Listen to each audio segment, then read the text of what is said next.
अस्सलामुअलैकुम, hi friends, I am Asgar Ali and you are watching technical Bajwa. दोस्तों, Xiaomi ने अपना नया डिवाइस उतार दिया है मार्केट में। यहाँ पर Xiaomi Mi 11 Lite, तो ये फ़ोन 44,000 की प्राइस में पाकिस्तान की मार्केट में एकदम से ही आ गया है। तो ये फ़ोन देखते हैं, वाकई एक वैल्यू फॉर मनी फ़ोन है, वाकई धमाकेदार फ़ोन है, गेमिंग के लिए फ़ोन है। ये सब कुछ आपको इस वीडियो में बताएंगे, तो वीडियो को देखिए कंप्लीटली। अगर चैनल नहीं सब्सक्राइब किया, देर किस बात की है, सब्सक्राइब कर दीजिए, बेल आइकन को लाजमी क्लिक करें ताकि लेटेस्ट वीडियोस की नोटिफिकेशंस जल्दी से मिलती रहेंगी। सो न्यू फोन के साथ करते हैं स्टार्ट।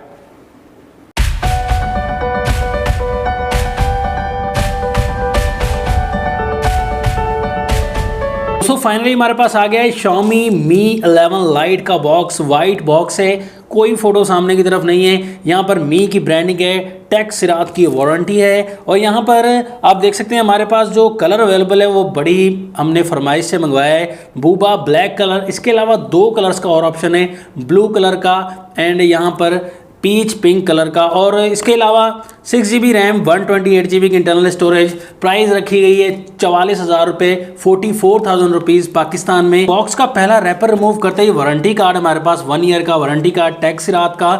और जल्दी से हम बॉक्स की तरफ आते हैं। बॉक्स को हमने जैसे ही ओपन किया, ये छोटा सा फोल्डर हमारे पास आ गया है। इस फोल्डर में काफ़ी चीज़ें लग रही हैं। सिमुलेटर टूल है, उसके बाद ये डॉक्यूमेंटेशन है और छोटी सी पॉकेट में ये देख सकते हैं कि यहाँ पर आपको Type-C to 3.5 mm ये जैक मिल जाता है। दोस्तों, मुझे लगता है इसमें जो 3.5 mm का जैक मौजूद नहीं है। यहाँ पर आपको एक सॉफ्ट सा केस भी मिल जाता है। उसके बाद हमारा फ़ोन है, फ़ोन की बाद में डिटेल से बात करते हैं। चार्जर दोस्तों आपको 33 वाट का मिल जाता है, काफ़ी फास्ट चार्जर है। और यहाँ पर ऑरेंज कलर की Type-C वाली चार्जिंग केबल भी मिल जाती है। हम सभी चीज़ों को जल्दी से साइड पर करते हैं, आते हैं अपने मेन फ़ोन की तरफ। ऐसे हमने रैपर रिमूव किया। यहाँ पर जो फ़ोन है दोस्तों कमाल का है। दोस्तों, ब्लैक कलर में नहीं मंगवा रहा था, लेकिन दोस्त ने कहा भाई मुझे ब्लैक ही चाहिए, तो दोस्त के लिए ये फ़ोन लिया है। कमाल का दोस्तों डिज़ाइन है, ब्लैक कलर में काफ़ी शाइनिंग है। दूसरे कलर्स में शाइनिंग नहीं है, लेकिन ब्लैक काफ़ी प्रीमियम लग रहा है। ये फ़ोन बैक साइड से आपको ग्लास टाइप लग रहा होगा। ये दोस्तों ग्लास नहीं है, बैक साइड से पॉलीकार्बोनेट का है, प्लास्टिक बॉडी का, लेकिन शाइनिंग इस तरह से दी गई है। और कैमरा मॉड्यूल ऐसा बनाया गया है कि ये फ़ोन आपको काफ़ी प्रीमियम लगेगा। बैक साइड से इस फ़ोन के ट्रिपल कैमरा का सेटअप है दोस्तों। 64 मेगापिक्सल का main camera, 1.8 aperture, second 8 megapixel का ultra wide camera, third camera 5 megapixel का मैक्रो कैमरा दिया गया है। यहाँ पर ड्यूअल एलईडी फ्लैश लाइट दी गई है और यहीं कहीं 4250 mAh की दोस्तों छोटी सी बैटरी, क्योंकि अल्ट्रा स्लीक डिजाइन बनाया गया है। इस फोन का आप यहाँ पर डिजाइन देख सकते हैं दोस्तों। इस फोन की सबसे खास बात यही है, ये फोन अल्ट्रा स्लीकेस्ट बनाया गया है, 6.8 mm के थिकनेस के साथ और 157 ग्राम के साथ। काफी ज्यादा लाइट वेट बनाया गया है, बहुत ही टफ कंपटीशन कर दिया है इस फोन ने। राइट साइड पर इस फोन के पावर लॉक अनलॉक वाला बटन दिया गया है और यही फिंगरप्रिंट स्कैनर भी है दोस्तों। जी हाँ, साइड माउंटेड फिंगरप्रिंट है। साथ में ही वॉल्यूम की रॉकर्स हैं up and down. Up side पर IR ब्लास्टर है, उसके साथ नॉइज कैंसिलेशन के लिए सेकेंडरी माइक है। लेफ्ट साइड बिल्कुल ब्लैंक। डाउन साइड पर यहाँ पर सिम स्लॉट दी गई है और यहाँ पर कार्ड स्लॉट का आपको ऑप्शन नहीं मिलता। ड्यूअल सिम एक ही वक्त में आप यूज कर पाएंगे। डाउन साइड पर ही प्राइमरी माइक मिलता है, चार्जिंग पोर्ट Type-C वाली और स्पीकर ग्रिल, स्टीरियो स्पीकर्स आपको मिलते हैं। हेडफोन जैक को वाकई रिमूव कर दिया गया है, हेडफोन जैक अवेलेबल नहीं है। इसी फोन को डिस्प्ले पर लेकर आए। यहाँ पर कमाल का डिस्प्ले दोस्तों, single punch hole left side पर दिया गया है। तो सिंगल पंच होल में 16 मेगापिक्सल का सेल्फी कैमरा आपको मिलता है। सेल्फी शूटर भी चेक करेंगे, कि वाकई दमदार है या नहीं। यहाँ पर दोस्तों मेन बात डिस्प्ले की है, एमोलेड डिस्प्ले यहाँ पर हमें मिलता है और 6.55 इंचेस का फुल एचडी प्लस की रेजोल्यूशन, HDR10 का सपोर्ट और मजे की बात 90 हर्ट्ज का रिफ्रेश रेट दोस्तों मिलता है। कॉर्निंग गोरिल्ला ग्लास 5 की प्रोटेक्शन भी मिलती है दोस्तों, कमाल हो गया, इतनी ज्यादा प्रोटेक्शन और यहाँ पर 90 हर्ट्ज का रिफ्रेश रेट, HDR10 का सपोर्ट। और कलरिंग का मामला दोस्तों देख सकते हैं, कलर सैचुरेशन डिस्प्ले में कलर्स काफी उभरते हुए नजर आ रहे हैं, ब्राइटनेस भी डिस्प्ले में काफी ज्यादा नजर आ रही है और बहुत ही ब्राइटर डिस्प्ले लग रहा है। यहाँ पर बैटरी को तो साथ साथ बचाएगा ही क्योंकि एमोलेड डिस्प्ले,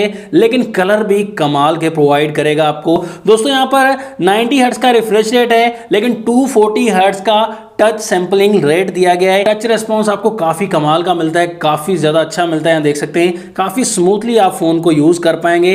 इस फोन का फिंगरप्रिंट साइड माउंटेड है जो कि काफी फास्ट है, काफी ज्यादा फास्ट दिया गया है और फोन की फेस आईडी जो है वो भी काफी क्विक है, काफी ज्यादा क्विक दी गई दोस्तों, फास्ट रिस्पॉन्स दिया गया है। में आपको यहाँ पर सॉफ्टवेयर एंड्रॉइड 11 मिलता है और यहाँ पर ऑपरेटिंग सिस्टम MIUI 12.0.3 वर्जन मिलता है और यहाँ पर आपको काफी ज्यादा ऑप्शंस भी मिल जाएंगे, स्क्रीन रिकॉर्डिंग, आई प्रोटेक्शन, स्कैनर भी मिल जाता है और बहुत से ऑप्शंस यहाँ पर ऐड कर दिए गए। तो ऑलवेज ऑन डिस्प्ले का भी ऑप्शन मिल जाएगा और फीचर्स भी आपको नेक्स्ट वीडियो में बता देंगे। यहाँ पर जो प्रोसेसर मिलता है वो मेन हाईलाइट फीचर है इस फोन का। यहाँ पर मिलता है आपको स्नैपड्रैगन 732G का प्रोसेसर दोस्तों जो कि 8 नैनोमीटर पर बेस्ड है। गेमर्स के लिए ये फोन बहुत ही कमाल का होने वाला है। पोको X3 में प्रोसेसर आ चुका है दोस्तों, यहाँ पर ये वाकई गेमिंग फोन बनेगा क्या, ये वाकई गेमिंग फोन है। तो आपको गेमिंग एक्सपीरियंस भी इसका बताएंगे, अलग से PUBG टेस्ट करेंगे, तो गेमिंग के लिए ये फोन काफी ज्यादा कमाल का है। यहाँ पर आपको कैमरा की तरफ लिए चलते हैं, बहुत से ऑप्शंस हैं, photo mode, portrait mode, pro mode और यहाँ पर स्लो मोशन का ऑप्शन है, बहुत से ऑप्शंस ऐड कर दिए गए। 64 मेगापिक्सल का अलग से ऑप्शन है, मूवी इफेक्ट्स, लॉन्ग एक्सपोजर, बहुत से ऑप्शंस दिए गए और वीडियो भी हम 4K में 30 FPS पर रिकॉर्ड कर सकते हैं आसानी से। तो अलग से कैमरा टेस्ट करना पड़ेगा। यहाँ पर लाइव फोटो आपको दिखाते हैं और सैंपल्स भी काफ़ी ज़्यादा हैं। लाइव फोटो के मामले में कैमरा दोस्तों काफ़ी डिटेल प्रोवाइड कर रहा है। यहाँ पर फ्रंट एंड बैक कैमरा में रूम लाइट्स में हमने काफ़ी फोटोज लिए दोस्तों, लो लाइट में भी, तो बेहतरीन रिजल्ट अब तक तो सामने आ रहा है। फ्रंट कैमरा भी 16 मेगापिक्सल का है। सेल्फी को बढ़ा देते इस प्राइस में तो मैं समझ रहा था कि ज़्यादा बेहतर था, 32 मेगापिक्सल कर देते, लेकिन खैर यहाँ पर भी रिजल्ट जो है मुझे काफ़ी अच्छा लग रहा है अब तक तो। और बैक कैमरा का रिजल्ट भी काफ़ी डिटेल प्रोवाइड कर रहा है। फ्रंट कैमरा भी अब तक मुझे अच्छी खासी डिटेल प्रोवाइड करता नजर आ रहा है। तो आपको ये phone front end back camera के हिसाब से, सैंपल्स के हिसाब से कैसा लग रहा है कमेंट्स में ज़रूर बताइएगा। इस फ़ोन के बारे में फाइनल रिकमेंडेशन देना चाहूँगा कि 44,000 का ये फ़ोन है। मसला सिर्फ ये है इस फ़ोन में कि यहाँ पर 44,000 का फ़ोन तो है, एमोलेड डिस्प्ले बिल्कुल कमाल की बात है, प्राइस भी काफ़ी एग्रेसिव सी है और अल्ट्रा स्लीक डिज़ाइन दिया गया है। 33 वोट की फास्ट चार्जिंग दे दी गई है और बिल्कुल ही पतला इस फ़ोन को बनाया गया है, डिज़ाइन कमाल का बनाया गया है, 90 हर्ट्ज का रिफ्रेश रेट ले दिया गया है, बहुत सी चीज़ें दे दी गई हैं। लेकिन यहाँ पर कमी सिर्फ ये है कि बस Xiaomi वाले से शॉर्ट ना कर दें जैसे Redmi Note 10 Pro के साथ हाल हुआ है। बस यही हमें मसला है कि जैसे ही कोई अच्छा फ़ोन आता है Xiaomi वाले स्टॉक ही ख़त्म कर देते हैं और महंगा ब्लैक मार्केटिंग चल रही होती है। तो ऐसा अगर ना हो तो फिर तो हमारे लिए बहुत अच्छा है, फिर कोई मसला नहीं है। तो आपको ये फ़ोन कैसा लगा, क्या इस फ़ोन में सबसे ज़्यादा अच्छी चीज़ लगी, कमेंट्स में ज़रूर बताइएगा। नेक्स्ट वीडियो के लिए चाहता हूँ मैं आपसे इजाज़त। अल्लाह हाफिज़। पाकिस्तान जिंदाबाद।